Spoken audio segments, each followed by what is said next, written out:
आइए आज चर्चा करते हैं एक रूपतावाद की संकल्पना पर। Today let us talk about the concept of uniformitarianism. तो एक रूपतावाद का जो सिद्धांत या संकल्पना है वर्तमान समय में, उसका स्वरूप इस प्रकार है। all the physical processes and laws that operate today operated throughout geological time, not necessarily with the same intensity as now. वर्तमान समय में जो भी भौतिक प्रक्रम और नियम कार्यरत हैं वो पृथ्वी के विगत भौगर्भिक इतिहास में भी सक्रिय थे, कार्यरत थे, परंतु उनकी सक्रियता, इंटेंसिटी, तीव्रता एक समान समरूप नहीं थी। उनमें विभिन्नता थी। ये है वर्तमान संकल्पना।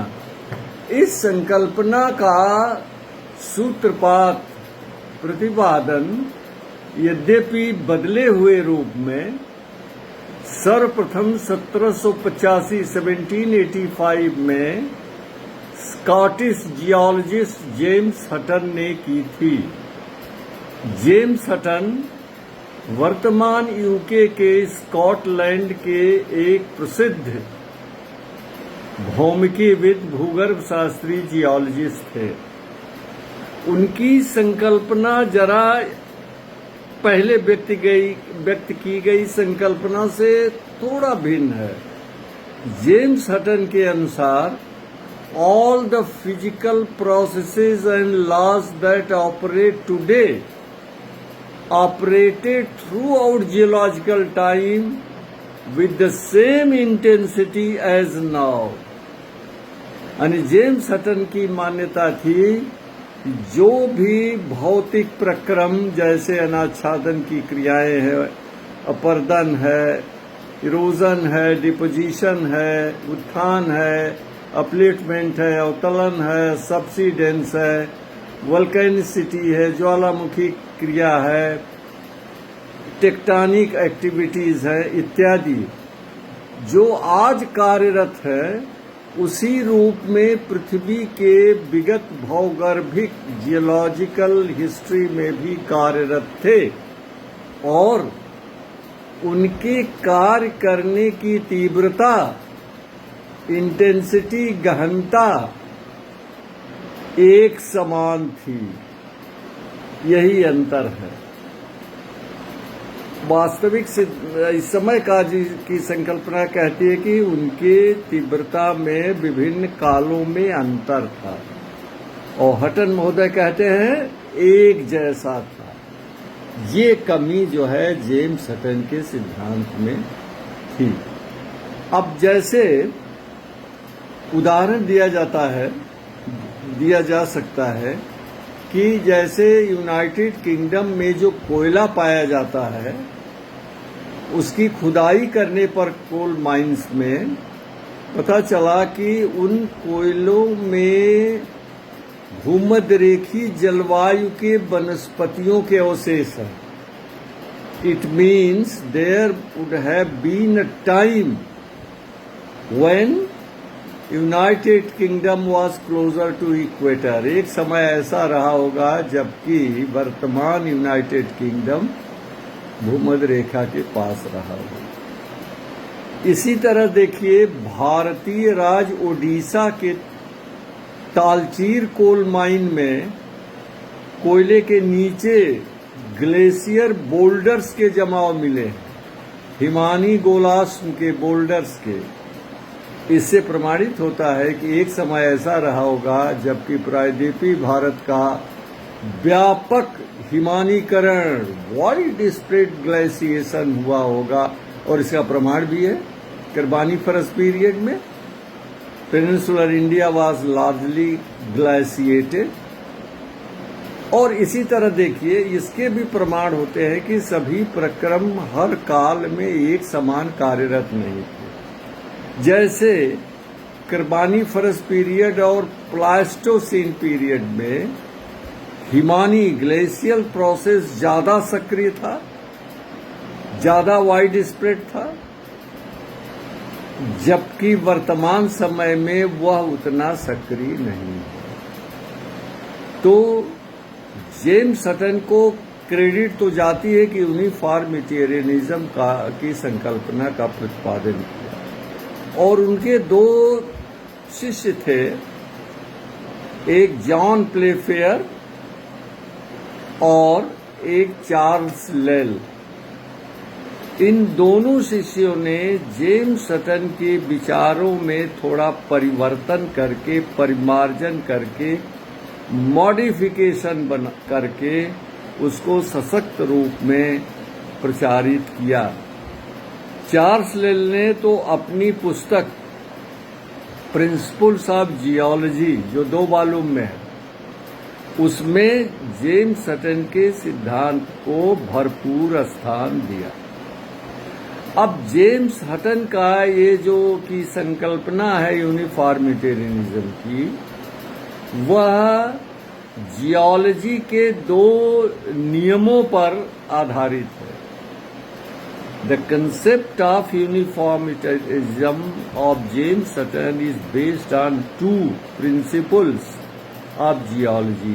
1, present is key to the past, वर्तमान भूत की कुंजी है।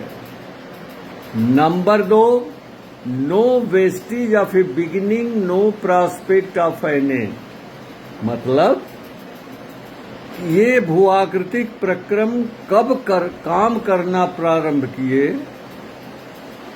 इसका कोई ज्ञान नहीं है, पता नहीं है।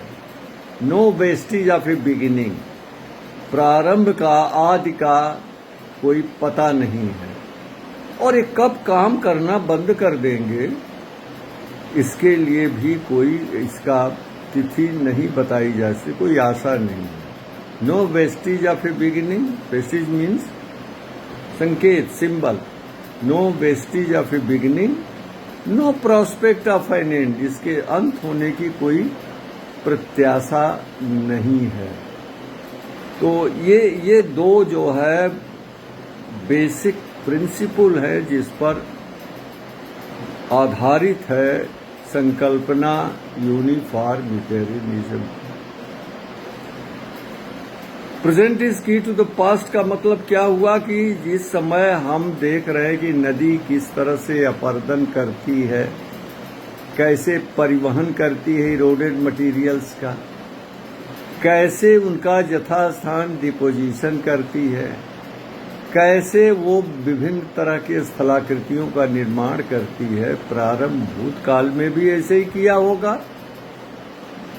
इसी तरह हिमानी यानी कि हर प्रक्रम का जो है, तो हम आज जिनको हम जान रहे हैं, हम पहले को भी उसको जान सकते हैं वर्तमान के आधार पर। फिर जेम्स हटन ने ये भी प्रतिपादित किया कि earth is orderly and acts works in a cyclic manner, यानी पृथ्वी चक्रीय रूप में, पृथ्वी पर जो भी क्रियाएं, घटनाएं होती हैं चक्रीय रूप में संपादित होती हैं। तो हटन महोदय पहले व्यक्ति थे जिन्होंने प्रतिपादित किया था cyclic nature of the earth history, पृथ्वी के चक्रीय इतिहास पर मत व्यक्त किया सर्वप्रथम जेम्स हटन ने। अर्थात पृथ्वी की जो भौगोलिक घटनाएं होती हैं वो चक्रीय रूप में होती हैं। जैसे पर्वतीकरण की क्रिया देखिए आप, तो कितनी 4-5 जो है पर्वतीकरण की प्रक्रियाएं अब तक हो चुकी हैं। किसी भी स्थान को आप देखें वहां पर अपरदन चक्र की कई क्रियाएं पूरी हो चुकी हैं। जैसे प्रायद्वीपीय भारत को ले लें आप, यहाँ पर देखिए Dharwarian landscape cycle, Cuddapah landscape cycle, Vindhyan landscape cycle, Cambrian landscape cycle, Cenozoic landscape cycle इत्यादि इतने जो है अपरदन चक्र की स्थलाकृतिक विकास की क्रियाएं चक्र पूरे हो चुके हैं।